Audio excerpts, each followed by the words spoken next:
gonna be the impact because where did this guy what? Where did this guy come from? Yeah. And he's an enigmatic kind of The story begins with a question that has followed him for decades.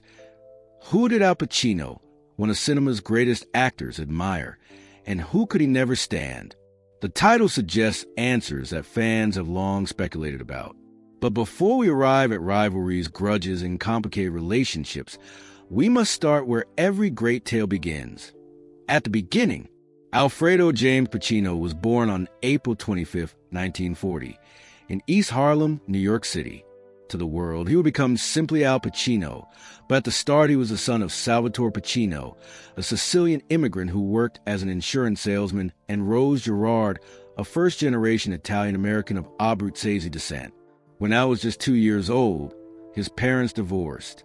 Rose moved with her son to her parents' home in the South Bronx, where the boy would spend his formative years surrounded by extended family. The Bronx in the 1940s and 1950s was a tough, working-class neighborhood, teeming with immigrant families. It was there that young Al discovered both hardship and imagination. Nicknamed Sonny by friends, he grew up in modest circumstances, sometimes skipping school and earning the moniker The Actor from classmates for his knack for impersonations. He smoked at 9, drank by 13, and was, by many accounts, a restless soul searching for a direction. Tragedy entered his life early. His mother, Rose, died when Al was just 22. His grandfather, a stabilizing force, had passed away shortly before. These losses cut deeply and shaped the emotional intensity that later became his signature on screen. Education was never his strong suit. Pacino attended Herman Ritter Jr. High and then High School of Performing Arts, but he struggled academically and eventually dropped out. For a time, he drifted, taking menial jobs as a janitor, messenger, and busboy. Yet something in him yearned for the stage. That spark ignited at the Herbert Berghoff Studio, where he studied under Charlie Lawton, a teacher and mentor who nurtured the raw Bronx kid into a disciplined actor. The turning point came when Pacino auditioned for and was accepted into the prestigious actor studio, where he trained under the legendary Lee Strasberg. Here, he absorbed the method style of acting, which emphasized emotional truth and personal experience. It was an approach that suited him perfectly, a man of intensity channeling pain, joy, and fire into performance. Pacino once admitted that acting became his lifeline, the very thing that gave purpose to his restless existence.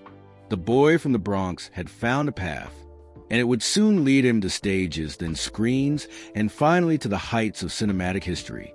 But before all the accolades, before the fame, there were years of hunger, both literal and figurative.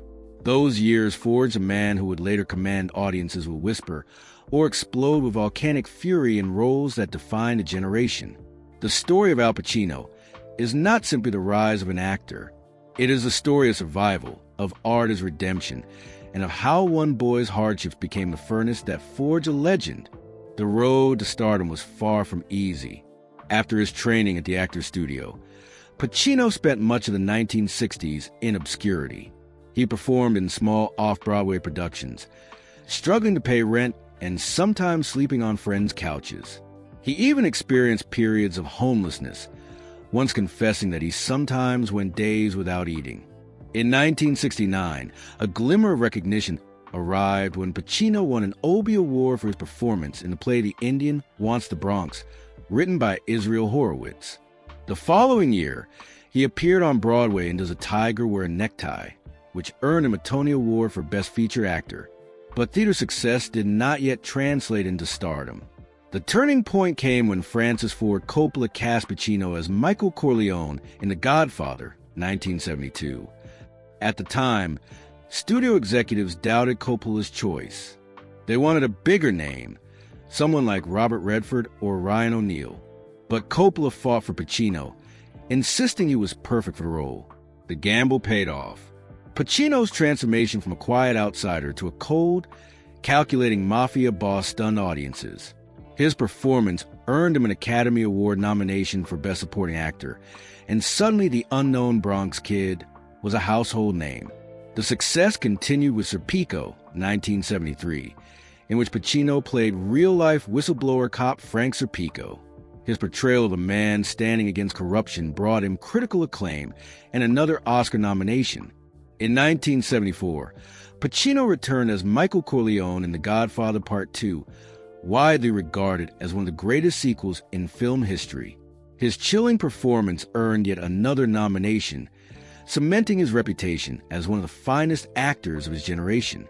Throughout the 1970s, Pacino delivered powerhouse performances in films like Dog Day Afternoon, 1975, where he played a desperate bank robber, and In Justice for All, 1979, where his courtroom outburst, "You're out of order," became iconic. But the 1980s brought challenges. Pacino's choices, such as Cruising 1980 and Revolution 1985, received mixed reviews or outright criticism. For a time, it seemed his career might falter. Yet in 1983, he delivered one of his most famous roles, Tony Montana in Scarface, directed by Brian De Palma. Though controversial at the time, the film later became a cult classic, cementing Pacino's image as a fearless performer unafraid of excess. By the 1990s, he had reinvented himself.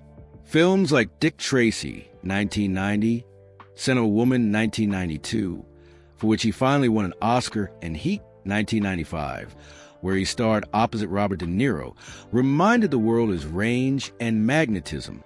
The through line of Pacino's career is clear. A man who embraced risk, endured setbacks, and always returned with intensity. He was never just an actor, he was a force. Away from the screen, Al Pacino's personal life has been as complex as many of his characters.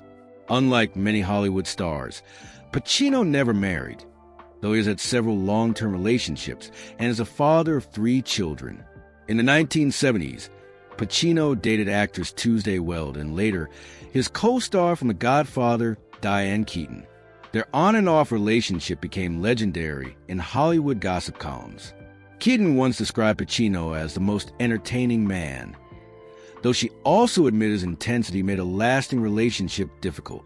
In the 1980s, Pacino was linked with several women, including Kathleen Quinlan and Jan Tarrant, an acting coach. With Tarrant, Pacino had his first child, Julie Marie, born in 1989. Julie has largely stayed out of the limelight, pursuing a private life away from the Hollywood spotlight. The 1990s brought another significant chapter. Pacino entered a relationship with actress Beverly D'Angelo, known for a role in National Lampoon's vacation films. The couple had twins Anton James and Olivia Rose, born in 2001 through in vitro fertilization. Though Pacino and D'Angelo eventually separated, they maintained a strong co-parenting bond, with D'Angelo often speaking fondly of him as a father. Despite never marrying, Pacino has spoken about the weight of fatherhood and the joy his children bring. He once said that becoming a father gave his life new meaning, grounding him in ways his career never could. His romances have been varied and sometimes high-profile. In later years, Pacino was linked to Argentine actress Lucila Sola, who is also the mother of actress Camila Morrone. Their relationship lasted nearly a decade before ending in 2018. More recently, in his 80s, Pacino made headlines when it was revealed he was expecting a child with film producer Nora Alfala, who is several decades younger. Their son, Roman Pacino, was born in 2023, proving that even late in life, Pacino's personal story continues to evolve. Pacino's reluctance to marry has been a recurring theme. In interviews, he admitted that his devotion to acting often complicated his personal relationships. His intensity on set mirrored his intensity off it, and partners sometimes struggled to compete with his dedication to the craft. Still, Pacino has remained close to many of his former partners, and few have spoken negatively about him. The common thread is admiration for his passion, even if that passion was not always easy to live with. Through it all, his family, especially his children, has been his anchor. In a career filled with highs and lows, with adoration and criticism, it is in his role as a father that Pacino has found perhaps his truest, most enduring character. Now, For the first time, we confront the question at the heart of this story. Which actors did Al Pacino, the consummate professional, find difficult to stand? It is important to note that Pacino has never sat down and delivered a numbered list of enemies. But throughout his career, accounts from colleagues, journalists, and Pacino himself revealed tensions, moments when admiration curdled into rivalry and respect blurred with resentment. The first name often whispered is Dustin Hoffman. Both men came from similar backgrounds, both trained in method acting, and both rose to fame in the late 1960s and early 1970s. Pacino once admitted he was jealous of Hoffman's success, and Hoffman, in turn, was wary of Pacino's explosive rise after The Godfather. Though not outright enemies, their rivalry was palpable, a silent competition of who will be the definitive actor of their generation. Then there is Robert De Niro, perhaps Pacino's greatest mirror. For years, the two were compared relentlessly. Who was better? Who was more authentic? Their careers intertwined, yet for decades they barely shared the screen. When they finally did in Heat 1995, director Michael Mann famously kept them apart until their climactic scene, playing on the electricity of that rivalry. Pacino himself has admitted that the comparisons sometimes wore on him. Another contentious relationship came with director William Friedkin during the making of Cruising 1980. Friedkin's relentless demands and Pacino's perfectionism clashed, leading to a difficult production. While not an actor rivalry, it revealed Pacino's intolerance for what he considered poor direction. Among co-stars, stories circulate about Pacino's clashes with Sean Penn during Carlito's Way, 1993. Penn, himself a volatile and intense performer, reportedly tested Pacino's patience. Though both later praised each other's performances, insiders recall friction on set, as two strong personalities vied for dominance. Even within his beloved Godfather family, tensions arose. Pacino reportedly found Marlon Brando both inspiring and frustrating. Brando's unpredictable nature and disdain for preparation clashed with Pacino's own methodical approach. Yet, ironically, Brando also mentored Pacino, showing that dislike and respect can coexist in complex ways. Finally, there is Gene Hackman, another titan of the craft. Though they never developed a bitter rivalry, Pacino once confessed he found Hackman's intensity overwhelming, even off-screen. Hackman, in turn, was said to be unimpressed by Pacino's brooding style. So who were the six? They were not enemies in the tabloid sense. They were rivals, foils, challenges. Dustin Hoffman, Robert De Niro, William Friedkin, Sean Penn, Marlon Brando, and Gene Hackman.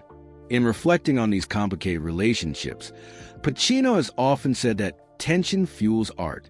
Rivalries sharpen the performances, forcing him to dig deeper. Even dislike, in his world, became a creative tool. In the end, the actors he could not stand were also the ones who pushed him to greatness. In his later years, Al Pacino has become both elder statesman and working actor. Unlike some of his peers, he never truly retired. Into his 80s, he continues to take roles on stage and screen, proving that the fire still burns. In the 2000s and beyond, Pacino delivered memorable performances in films like The Insider, 1999, Any Given Sunday, 1999, Insomnia, 2002, and Angels in America, 2003, the HBO miniseries for which he won an Emmy Award.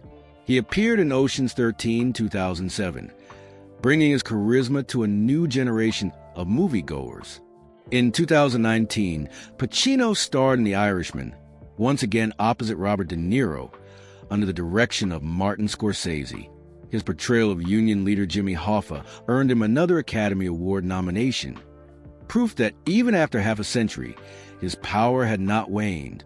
Off-screen, Pacino became more reflective, speaking in interviews about aging, art, and fatherhood. While some of his relationships remained tabloid fodder, he largely avoided scandal, focusing instead on his craft. Unlike many Hollywood icons, Pacino has not yet faced a chapter of death. As of this recording, he remains alive, vibrant, and working even in his 80s. His continued presence reminds audiences of a career that has spanned generations, influencing countless actors who followed. His legacy is profound. Pacino helped define a new kind of acting in American cinema, raw, vulnerable, and explosive. Alongside peers like Dustin Hoffman and Robert De Niro, he broke the mold of the traditional leading man, showing that intensity and imperfection could be more compelling than polish and glamour. His roles have entered cultural mythology. Michael Corleone's Cold Stare, Tony Montana's Furious, Say Hello to My Little Friend, Frank Zapico's Scruffy Defiance, and the courtroom thunder of And Justice for All. These performances are more than acting. They are part of the cultural lexicon. Even his rivalries, the so-called 6 actors he could not stand, are part of the legend. They reflect not bitterness, but competitive fire that fueled an era of extraordinary cinema. In struggling against others, Pacino discovered himself. As the curtain eventually falls on his life and career, Al Pacino's place is secure. He is not just one of the greatest actors of his generation. He is one of the greatest actors of all time. His journey from a boy in the Bronx to the heights of Hollywood is a story of resilience, artistry, and relentless pursuit of truth on screen. And so when we ask, who did Al Pacino truly stand and who could he not? The answer, perhaps, lies in the performances themselves. Every clash, every rivalry, every uneasy partnership left a mark. Together, they built the legend. In the end, Al Pacino's story is not one of hate, but of passion. And passion, more than anything else, is what makes him unforgettable.